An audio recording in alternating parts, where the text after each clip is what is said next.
राधे राधे सभी को। Welcome to my channel.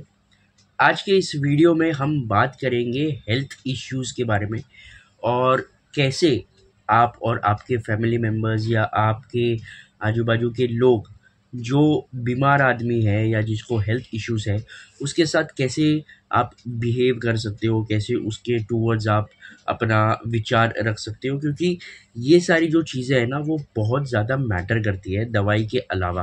क्योंकि दवाई तो अपना काम करती ही है।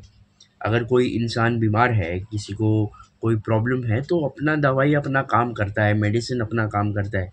लेकिन बहुत बार आपने सुना होगा डॉक्टर्स बोलते हैं कि आप पेशेंट को बाहर लेके जाइए, खुली हवा में लेके जाइए, गार्डन में लेके जाइए, अच्छी चीज़ें उनके आजू-बाजू में करिए। ये ऐसा क्यों कहते हैं? ताकि मेंटल स्ट्रेस भी कम हो उनका। क्योंकि दवाई तो अपना काम फिज़िकल अपना बॉडी सुधारने के लिए करती है, लेकिन जो मेंटल स्ट्रेस होता है, जो एक इंसान जिसको सीवियर बीमारी है, अगर वो एक मेंटल स्ट्रेस से गुज़रता है और उसमें भी हम आके बार-बार सिम्पैथी के साथ उनके साथ बात करते हैं, एकदम अ, बेचारा बन के उनके साथ बात करते हैं, तो उनको भी बहुत ज़्यादा दुःख होता है कि यार मेरे साथ ही ऐसा क्यों हो रहा है। हम उनसे एकदम नॉर्मली जब बात करते हैं ना, एकदम अच्छे मूड से बात करते हैं, तब उनको भी बहुत ज़्यादा पॉज़िटिव फ़ील होता है। तो उसी के बारे में हम बात करेंगे आज। अब जैसे कि मेरा डायलिसिस चालू है पिछले साढ़े 3 साल से। अब बहुत लोगों को ऐसा लगता है कि डायलिसिस है इसका मतलब कि लाइफ़ ख़त्म हो गई है, ये है, वो है, अब कुछ कर नहीं सकता, अब किधर जा नहीं सकता, कुछ काम नहीं कर सकता, लाइफ़ एकदम ख़त्म हो गई है। जब हम डायलिसिस पे होते हैं ना, जब हम डायलिसिस जब हमारा स्टार्ट होता है बहुत सारे पेशेंट्स का और मेरा भी, तब बहुत सारे ऐसे नेगेटिव थॉट्स आते हैं। हमको भी आते हैं एज़ अ डायलिसिस पेशेंट, हमको भी बहुत सारे ऐसे थॉट्स आते हैं, नेगेटिव थॉट्स आते हैं कि यार अभी क्या होगा आगे? जैसे मेरा डायलिसिस जब स्टार्ट हुआ था 2022 में, तब मुझे भी बहुत सारे ऐसे नेगेटिव थॉट्स आते थे कि मैंने इतनी सारी पढ़ाई की है, इतना मैंने सर्टिफ़िकेशन किया है, कोर्सेज़ किए हैं और मैंने 3-4 साल का जॉब भी किया था, मैंने अपना स्टार्टअप भी चालू किया था। सब बंद हो गया because of my health issues. तो अब मैं डायलिसिस पे हूँ अभी, आगे क्या करूँगा? ये मेंटली मुझे बहुत ही ज़्यादा परेशान करता था, ये थॉट बहुत ज़्यादा परेशान करता था। लेकिन धीरे-धीरे हमें पता चला कि जितना हम अपने आप को पॉज़िटिव रखते हैं, अपने थॉट्स को पॉज़िटिव रखते हैं, उतना ही हमें हेल्थ में भी इम्प्रूवमेंट होता है।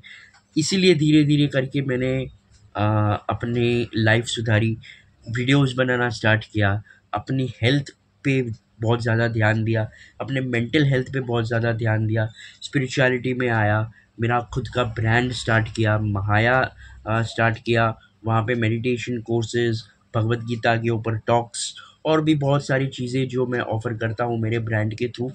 वो सारी चीज़ें मैंने कैसे स्टार्ट की? अपना माइंडसेट बदल के, अपना पॉज़िटिविटी लाके। That is how you can transform your life. अब एज़ अ फैमिली मेंबर और एज़ अ फ्रेंड आप क्या कर सकते हो? अगर कोई आपके रिश्तेदार में, आपके दोस्त में कोई भी ऐसा इंसान है जिसे सीवियर बीमारी है, जैसे कोई सीवियर किडनी की बीमारी है, लिवर की बीमारी है या कोई हार्ट की बीमारी है, तो वो कोई भी ऐसी चीज़ें नहीं कर सकते, उनको घर पे बैठना मजबूरी हो गया है, तो आप उनके साथ सिम्पैथी से नहीं, बल्कि एम्पैथी से बात करिए। अब वो क्या होता है? सिम्पैथी का मतलब होता है कि आप हमेशा उनकी तरफ बेचारे वाले नज़रों से ही देखते हो, कि यार बीमार आदमी है तो मुझे इसके लिए क्या ये कर दूँ मैं इसके लिए, वो कर दूँ इसके लिए। ये जो बेचारेपन से आप जो भी चीज़ें करते हो ना, तो वो जो पेशेंट होता है उसको भी बहुत ज़्यादा रियलाइज़ेशन होता है कि यार मैं तो बीमार हूँ और मेबी मैं अपने फैमिली मेंबर्स पे बोझ बन गया हूँ। और वो अपनी लाइफ़ एकदम डिप्रेशन में, एंग्ज़ायटी में और नेगेटिविटी में लेके जाते हैं। That is how their mind starts working, because आप उनके साथ जो एनवायरनमेंट है आजू-बाजू का, वो ठीक नहीं रख रहे हो। वो आपकी गलती भी नहीं है, वो जाने-अनजाने में हो जाता है कि वो सिम्पैथी वाला मोड आ जाता है। लेकिन आपको क्या ट्राई करना है कि आप ज़्यादा से ज़्यादा उनसे एकदम नॉर्मल होके बात करिए, जैसे उनको कुछ हुआ ही नहीं है, जैसे उनको कोई बीमारी ही नहीं हुई है। जैसे फॉर एग्ज़ाम्पल अगर आपके घर में किसी को किडनी का प्रॉब्लम है, बहुत सारी उनके उनके ऊपर रिस्ट्रिक्शंस है कि वो बाहर का नहीं खा सकते, वो ज़्यादा कुछ कर नहीं सकते, बाहर घूमने नहीं जा सकते, वॉटेवर रिस्ट्रिक्शंस है उनके लाइफ में। आप उनको वो चीज़ें रियलाइज़ ही मत होने दो कि उनके लाइफ में ये रिस्ट्रिक्शंस है। एकदम नॉर्मल रहो, उनके साथ एकदम नॉर्मल बात करो, उनके साथ एकदम नॉर्मली रहो, हँसी मज़ाक करो, उनके साथ झगड़ा भी कर लो अगर आपको चाहिए तो, ताकि उनको एकदम नॉर्मल फ़ील हो कि यार ये मुझे जता नहीं रहा है कि मैं बीमार हूँ, ये मेरे से एकदम नॉर्मल है। उनका ध्यान रखना है हमें, ऐसा नहीं है कि आपको टेक केयर नहीं करनी है उनकी, ऑफ कोर्स उनका ध्यान रखना है, उनका जो भी चीज़ें डॉक्टर ने बोली है, आपको मेक श्योर करनी है कि वो चीज़ें वो भी फ़ॉलो करें अगर वो फ़ॉलो नहीं कर रहे हैं तो। लेकिन उसके अलावा उनके साथ एकदम नॉर्मली रहिए, एकदम जो एनवायरनमेंट है एकदम पॉजिटिव रखिए, जैसे उनको कुछ हुआ ही नहीं है। उनको जैसे नॉर्मल एक फ़ीवर ही हुआ है और वो थोड़े दिन में ठीक हो जाएगा। ऐसे टाइप की अगर चीज़ें आप उनके साथ करते हो ना, तो उनका भी माइंडसेट एकदम अलग होने लगता है। क्योंकि दवाई तो अपना काम कर रहे हैं, जैसे आपको उनको 9 बजे सुबह 9 बजे रात को अगर दवाई देनी है, तो आप उनको दे रहे हो। तो वो जो दवाई है वो उनको फिज़िकली तो ठीक कर रहा है, मेंटली का क्या? मेंटली तो वो यही सोचते रहते हैं पूरा दिन कि मैं तो बीमार हूँ, मैं तो अपने फैमिली पे बोझ हूँ, मैं तो अभी कुछ नहीं कर सकता, मेरी पूरी लाइफ ख़त्म हो गई। ये उनके दिमाग में चलते रहता है। लेकिन हमको ये उनको रियलाइज़ ही नहीं करवाना है। हमको ये उनको रियलाइज़ करवाना है कि जो भी हुआ है, no problem, it's okay, it's fine, होता है। बीमार होते हैं, लोग भी बीमार होते हैं और लोग ठीक भी हो जाते हैं। ऐसा कोई भी प्रॉब्लम नहीं है। ये उनको रियलाइज़ करवाना है।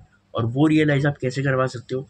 उनके साथ एकदम नॉर्मल रह के, उनके साथ एकदम नॉर्मली बात करके, क्योंकि आपको नहीं पता कि वो रोज़ाना की ज़िंदगी में खुद से कितना लड़ रहे हैं। आपको नहीं पता, आपको कोई आइडिया नहीं है। जैसे मैं एक किडनी का पेशेंट हूँ और बहुत सालों से मुझे किडनी का प्रॉब्लम है और अभी डायलिसिस चल रहा है। तो अभी मैंने मेरा माइंड ट्रांसफॉर्म किया into positivity, into spirituality, into something positive in life. लेकिन जब पहले मुझे ये सारी चीज़ें हुई थी, तब मैं भी यही सारी चीज़ें सोचते रहता था और पूरा दिन ये बैटल फाइट करते रहता था अपने माइंड में, और उसी की वजह से मेरी हेल्थ डिटियोरेट होते रहती थी।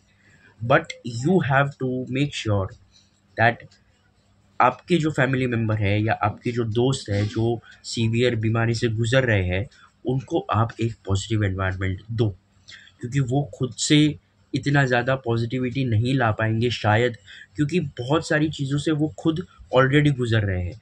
तो आपको उनका सहारा बनना है, ना कि उनकी कमज़ोरी। तो जितना आप हो सके उतना ट्राई करिए कि आप ज़्यादा से ज़्यादा उनसे एकदम नॉर्मली बात करें, एकदम अच्छे से बात करें, जो उनको पसंद है वो करिए।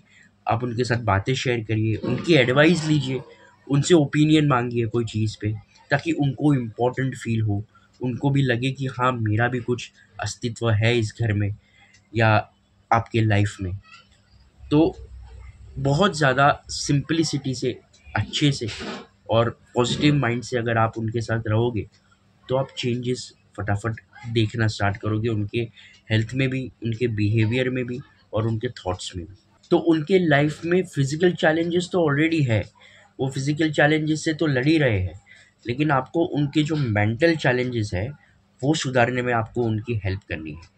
और यही सारी चीज़ें हैं जो आप उनके साथ कर सकते हो, उनके साथ अपना रिश्ता और स्ट्रॉन्ग बनाने की कोशिश कर सकते हो और उनसे कह सकते हो कि भाई सब ठीक है, कोई प्रॉब्लम नहीं है, ये सारी चीज़ें हैं, लाइफ है, होते रहती है।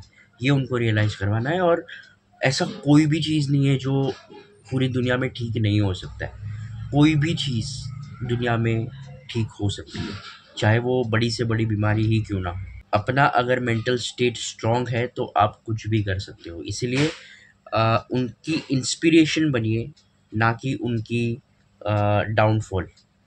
तो ये एक बात आप समझ लीजिए कि जो भी आपके रिश्तेदार में या आपके फ्रेंड्स में अगर किसी को कोई भी ऐसी बीमारी है या कोई भी ऐसे हेल्थ इश्यूज़ है, तो आप उनका सहारा, उनका स्ट्रॉन्गनेस, उसकी स्ट्रेंथ बनिए और उनको रियलाइज़ करवाइए कि इट्स ओके, नो प्रॉब्लम। ये सारी चीज़ें होती है लाइफ में और कोई भी प्रॉब्लम नहीं है, सब ठीक हो जाएगा। ये सारी चीज़ें आपको, दवाई है या मेडिटेशन है या थोड़ा-सा ट्रैवल है या थोड़ा सा बाहर घूमना है, दोस्तों के साथ मिलना है, ये सारी चीज़ें करोगे तो आप सब ठीक हो जाओगे। ये उनको रियलाइज़ करवाना है and everything will be fine. ये मैंने खुद एक्सपीरियंस किया है, इसीलिए मैं आपको बता पा रहा हूँ, नहीं तो मैं भी नहीं बता पाता, क्योंकि मैं खुद इन सारी चीज़ों से गुज़र चुका हूँ। ऐसा नहीं है कि मैं हवा में बात कर रहा हूँ, मैं भी इन सारी चीज़ों से गुज़र चुका हूँ और अभी भी मेरा गुज़र ही रहा हूँ। लेकिन अपने माइंड को मैंने इसी तरह से ट्रांसफ़ॉर्म किया है and that is how you can also help your friends and family to transform their mindset. तो बस यही एक चीज़ थी जो मुझे आपके साथ शेयर करनी थी, आपसे बात करनी थी कि अगर किसी को प्रॉब्लम है तो उनके साथ अच्छे से बात करिए, नॉर्मली बात करिए, जैसे कुछ उनको हुआ ही नहीं। तो आप उनके हेल्थ में बदलाव देखेंगे and that is for sure 100%। तो बस इसी के साथ मैं ये वीडियो एंड करता हूँ। आई होप आपको ये वीडियो पसंद आया होगा। अगर पसंद आया तो अपने फ्रेंड्स एंड फैमिली के साथ ज़रूर शेयर करना और उनसे कहना कि उनके फ्रेंड्स एंड फैमिली में अगर किसी को हेल्थ प्रॉब्लम्स है तो उनको रियलाइज़ ना करवाए कि उनको हेल्थ प्रॉब्लम्स है, बल्कि उनकी स्ट्रेंथ बने, उनसे एकदम नॉर्मली बात करें और उनसे कहें कि it's okay, everything will be fine. मिलते हैं अगले वीडियो में, तब तक के लिए हरे कृष्णा, ओम नमः शिवाय।